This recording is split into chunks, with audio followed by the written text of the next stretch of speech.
ನಿನ್ನೆ ನಮ್ಮದು ಅನಾಲಿಸಿಸ್ ಪ್ರಕಾರ ಸಾಬಿರ್ ಅಂತ ಹುಡುಗಿದು ಫ್ರೆಂಡ್ ಕಳೆದ 3-4 ವರ್ಷದಿಂದ ಹುಡುಗಿ ಜೊತೆಗೆ ಸಂಪರ್ಕದಲ್ಲಿದ್ದರು. ನಮ್ಮ ಬಂದ ಮಾಹಿತಿ ಪ್ರಕಾರ ಅವ್ರಿಗೆ ಮದುವೆ ಮಾಡೋಕ್ಕೆ ಇಷ್ಟ ಇತ್ತು.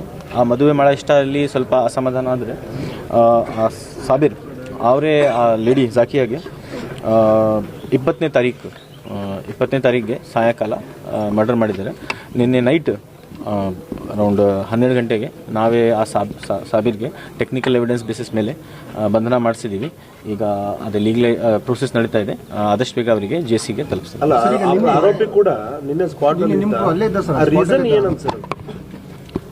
ರೀಸನ್ ಆರೋಪಿನೂ ಹೇಳ್ಬೋದು ಅವರಿಗೆ ಇಷ್ಟು ಹೆಂಗೆ ಬಂತು. ಬಟ್ ನಾವೇ ಫಸ್ಟ್ ನಮಗೇತು ಸುಮ್ಮನೆ ಯಾರಿಗೆ ಹಿಡಿಯೋಕ್ಕೆ ಆಗಲ್ಲ. ಎವಿಡೆನ್ಸ್ ಬೇಸಿಸ್ ಮೇಲೆ ನಾವೇ ನಮ್ಮ ಕಾರ್ಯಾಚರಣೆ ಮಾಡ್ತೀವಿ. ಸೊ ಅದು ಎವಿಡೆನ್ಸ್ ಸಿಕ್ಕ ತಕ್ಷಣ ನಾವೇ ನಮ್ಮ ಕಾರ್ಯಾಚರಣೆ ಮಾಡಿಸಿದ್ದೀವಿ. ಅದರ ಪ್ರಕಾರ ಆರೋಪಿಗೆ ಸಿಕ್ಯೂರ್ ಆಗಿದೆ.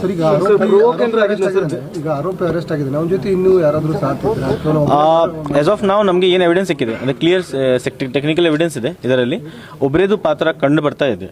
ಬಟ್ ನಮ್ಮ ಇನ್ವೆಸ್ಟಿಗೇಷನ್ ಯಾವಾಗಲೂ ಕ್ಲೋಸ್ ಆಗಲ್ಲ. ಈವನ್ ಚಾರ್ಜ್ ಶೀಟ್ ಆದಮೇಲೆ ನಮ್ಮದು ಯಾವ ಎವಿಡೆನ್ಸ್ ನಮ್ಮದು ಕ್ಲೋಸ್ ಆಗಲ್ಲ. ಯಾವಾಗ ನಮಗೆ ಏನಾದರೂ ಎವಿಡೆನ್ಸ್ ಸಿಗ್ತಾರೆ ನಾವೇ ಓಪನ್ ಇದ್ದೀವಿ. ತಮ್ಮ ಹತ್ರ ನಾನು ಪಬ್ಲಿಕ್ಗೆ ಅಥವಾ ಯಾರು ಏನು ಮಾತಾಡ್ತಾ ಇದ್ದಾರೆ ಅವರಿಗೆ ವಿನಂತಿ ಇದೆ, ತಮ್ಮ ಹತ್ರ ಏನು ಎವಿಡೆನ್ಸ್ ಇದೆ ದಯವಿಟ್ಟು ನಮ್ಮ ಇನ್ವೆಸ್ಟಿಗೇಟಿಂಗ್ ಆಫೀಸರ್ ಹತ್ರ ಬನ್ನಿ, ನಮ್ಮ ತನಿಖಾಧಿಕಾರಿ ಹತ್ರ ಬನ್ನಿ, ನಾವೇ ಪರಿಶೀಲನೆ ಮಾಡ್ತೀನಿ. ಅದರ ಬೇಸಿಸ್ ಮೇಲೆ ಅಗತ್ಯ ಕ್ರಮ ತಗೊಳ್ತೀನಿ. ಈಗ ಸದ್ಯಕ್ಕೆ ನಮಗೆ ಏನು ಎನ್ಕ್ವೈರಿ ಆಗಿದೆ ಅದರಲ್ಲಿ ಇಬ್ಬರು ಮಧ್ಯದಲ್ಲಿ ನಡೆದ ಘಟನೆ ಇದೆ.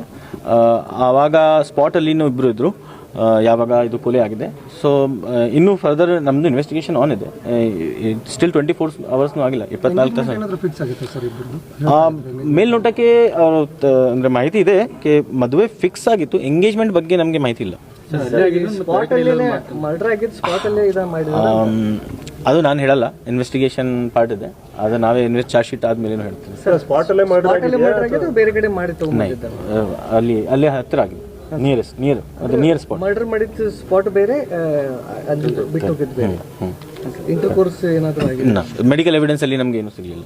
ಅದು ಮಾತಾಡಿದ್ದೀನಿ ಡಾಕ್ಟರ್ ಜೊತೆಗೆ. ಆ ಥರ ಮೆಡಿಕಲ್ ಅಲ್ಲಿ ನಮ್ಗೆ ಏನೂ ಸಿಗಲಿಲ್ಲ. ಬೇರೆ ಹುಡುಗಿ ಜೊತೆ ಏನಾದರೂ ನಾವೇ ಪರಿಶೀಲನೆ ಮಾಡ್ತಾ ಇದ್ದೀವಿ. ಅದು ನಾವೇ ಅಂದ್ರೆ ನಮಗೆ ಗೊತ್ತಿಲ್ಲ ಇನ್ನು. ಇನ್ನೊಬ್ಬ ಆರೋಪಿ ಚಿಕ್ಕೋಡಿಯಲ್ಲಿ ಅರೆಸ್ಟ್ ಆಗಿದ್ದಾನಂತಲ್ಲ, ನಮ್ಗೆ ಏನು ಮಾಹಿತಿ ಬಂದಿಲ್ಲ. ಅದ್ರ ಪ್ರಕಾರ ತಮ್ಮ ಹತ್ರ ಇದೆ, ದಯವಿಟ್ಟು ನನ್ನ ಹತ್ರ ಬನ್ನಿ, ನಾನು ಪರಿಶೀಲನೆ ಮಾಡ್ತೀನಿ.